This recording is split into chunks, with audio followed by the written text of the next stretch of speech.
All right, let's talk about the cloud. For broadcasters, it's been an absolute game changer, right? But what if I told you that convenience comes with a catch? A pretty big one. We're going to dive into the hidden geopolitical risks that could turn your essential infrastructure into a pawn in a global chess match. Okay, before we get started, just a quick but really important heads up. What you're about to see is a high-level overview of a much bigger 5-part series. It's all based on a super detailed report from Virtualization Options LLC. Now, we're giving you the general lay of the land here, but this is not legal advice. So for your own organization, you'll definitely want to chat with your legal counsel to figure out the specific risks you're facing.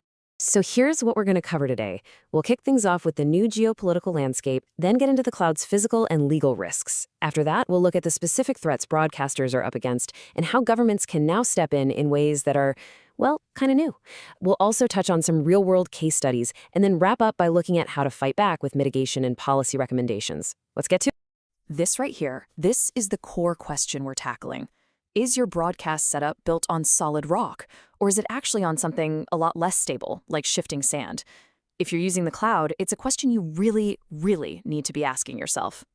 All right, first up, a new geopolitical landscape. This is the big picture from Chapter 1 of the report, and it really sets the stage for everything else. The world has changed, and that means the risks for broadcasters have changed too. I love this quote because it just cuts right through all the marketing hype.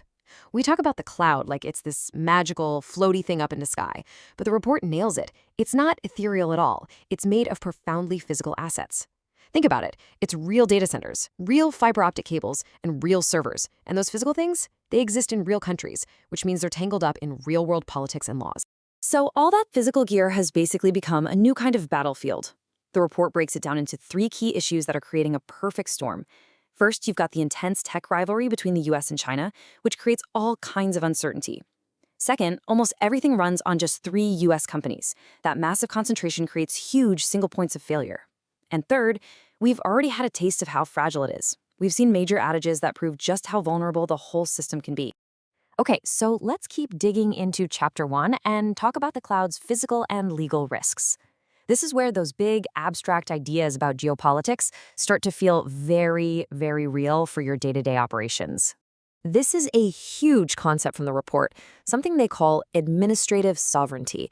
And honestly, it's a bit of a mind-bender. It's not about where your servers are physically located, it's about who can control them. It's the power a government has to walk up to an employee at your cloud provider and legally force them, a human being, to get into your systems, mess with your settings, or even shut you down.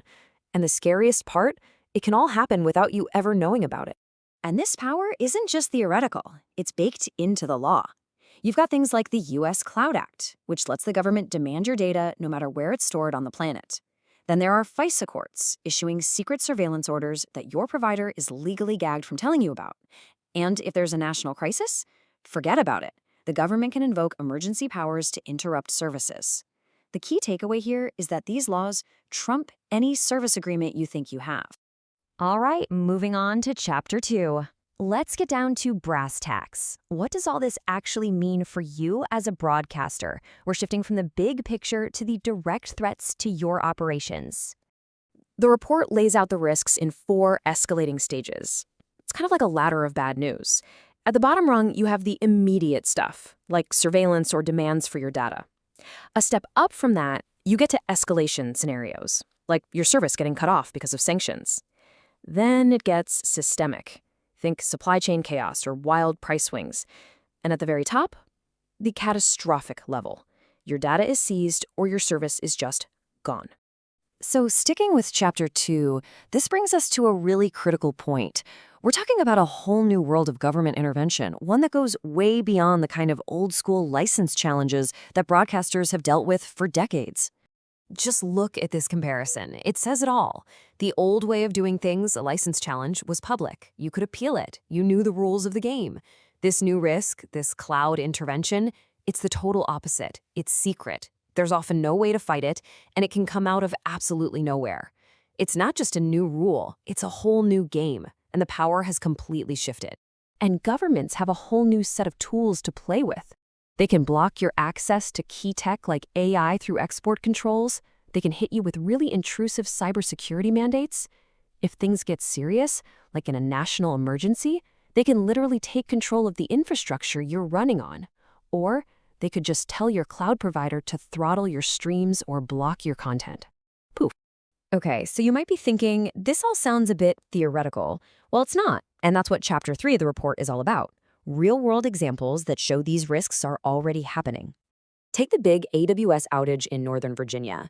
The report points to this as a textbook case of what they call cascading failure. One problem in one place triggered a domino effect that knocked out huge media companies and communication platforms. It was a massive wake-up call about just how fragile and concentrated this whole system really is. And then there's this one, which really drives home the geopolitical point. The chief prosecutor at the International Criminal Court, a pretty important person, right, suddenly lost access to their email. Why? Because of U.S. cloud restrictions. This is Exhibit A, that your cloud service isn't just a utility like electricity, it can be turned off for political reasons, effectively weaponizing it as a tool of foreign policy. So, after all that doom and gloom, you're probably wondering if there's any good news. And there is. The report doesn't just point out the problems. Chapters 4 and 5 are all about the solutions. So, let's talk mitigation and policy. The main takeaway here is that you're not helpless. There are absolutely things broadcasters can do to protect themselves.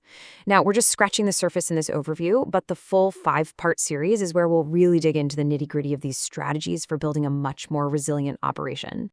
So I'll leave you with this to chew on. When the infrastructure you depend on every single day can be used as a political weapon, who's really in the driver's seat? You or someone else? Everything we've talked about today comes from that really comprehensive report, Geopolitical Risks to U.S. Broadcasters Using Public Cloud, from Virtualization Options LLC. Thanks so much for tuning in, and definitely make sure you catch the rest of the series for the full story.